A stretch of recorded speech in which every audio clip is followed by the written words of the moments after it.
Hey guys, welcome back to a new video. I'm Stephanie West. I'm a licensed counselor here in the state of Michigan. Today I want to take the term scorekeeping and I want to use it to understand how to receive generosity. Now, whether it's on the podcast or whether it's in former videos here, we have talked about receiving generosity. For some people, that is categorically a very tough thing. Now, as it relates to love, there's something that many of us have experienced in the past called transactional love or conditional love. And what that means is if I do something for you, you do something for me. That's the expectation. And so receiving actual generosity isn't necessarily something that a lot of us have experience with, tragically and unfortunately. So what happens with scorekeeping is if someone is generous towards me, I make a mental tally of it and I do something for them in return, and almost kind of tit for tat, I'm going to do something in equal dose or equal measure. I'm going through a hard time, they send me a $50 gift card for dinner. When they're going through a hard time, I'm going to take a $50 gift card and send it back to them. It's very transactional because I'm keeping this mental tally about who owes me, who I owe, that sort of thing.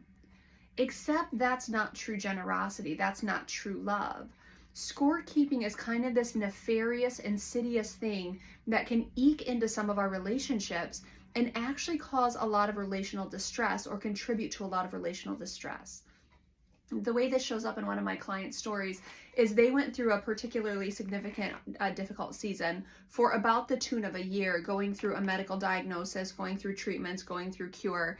And it was a really cumbersome process where a lot of people came alongside of them.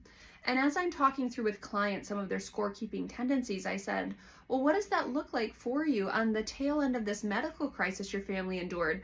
Certainly a lot of people came alongside of you and helped out.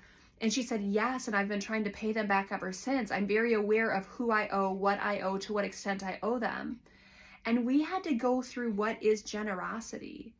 Generosity is giving something freely because it's your gift to give, because you want to give it.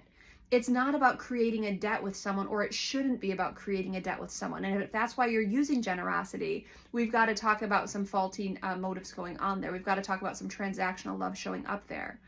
But the bummer is so many people are automatic scorekeepers because if you do good for me, I want to reciprocate and do good for you.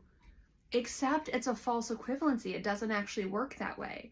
Let me run it out for you in my life. When I came into internship back in 2017, I had one mentor in particular pour into my life in immeasurable ways. And we're talking about over the course of a year, if I was scorekeeping, the debt accrued would have been substantial. And in fact, I once upon a time was quite the scorekeeper. So at the end of internship, I wrote him a thank you. And I said to him at one point, I said, I can never pay you back. He said, Steph, your job isn't to pay it back. Your job is to pay it forward.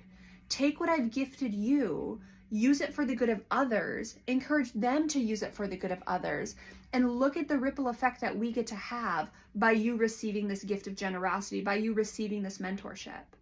It's not about paying it back. And if all my energy goes into that tit for tat, you gave something to me, so I have to give it back to you in equal measure, we're going to create this little loop of I give to you, you give to me, I give to you, you give to me. And while that might feel good in kind of our little microcosm, what does that mean about the macrocosm? That means the gift infused to me is not being imparted to those next in line. What a loss. Because I can have a ripple effect going forward, but if I'm always trying to pay it back, that's a substantial cost to people. And so another way that it's just a false equivalency, I can't measure out what my mentor entrusted to me. I have a lot of clients that feel like they owe me something because I'm allowed to walk with them in their stories. Now, number one, it's my job and it's a very cool job. But number two, if you come here and you get well and your intensity is used to try to pay me back somehow, that's a period. That's the end. That's where it's going to stop. But if you take your healing here and you go pour that into your family and you go love your friends differently and you go start creative endeavors and you go start, philanthropic works, whatever that looks like, you've taken what's here and instead of trying to repay it, you pay it forward. And I create a ripple effect in your life, which creates a ripple effect in the next person's life and in the next person's life. And here's the thing. Therapy is my gifting. That's my offering to people.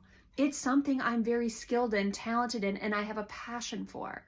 So if I'm entrusted with that skill and I gift it to someone, Why would I expect that they're a good support for me when I need that? That's ridiculous.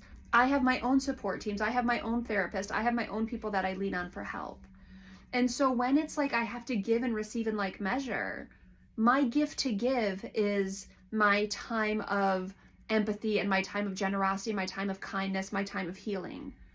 But when I go to my mechanic and he fixes my car, I don't ask him if I can go back to his home and fix his car. It doesn't work. That's not my skill set.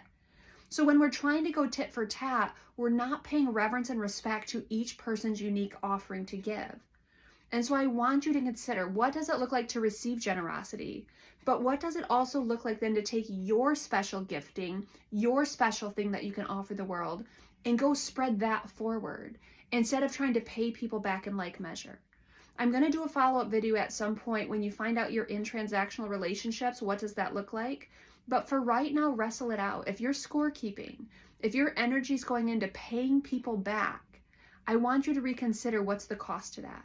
If I'm worried about paying it back, there's a good chance I'm not paying it forward. And if I'm not paying it forward, then the generosity ends with me. That's kind of a loss, my friends. Think about, what does it mean to pay it forward?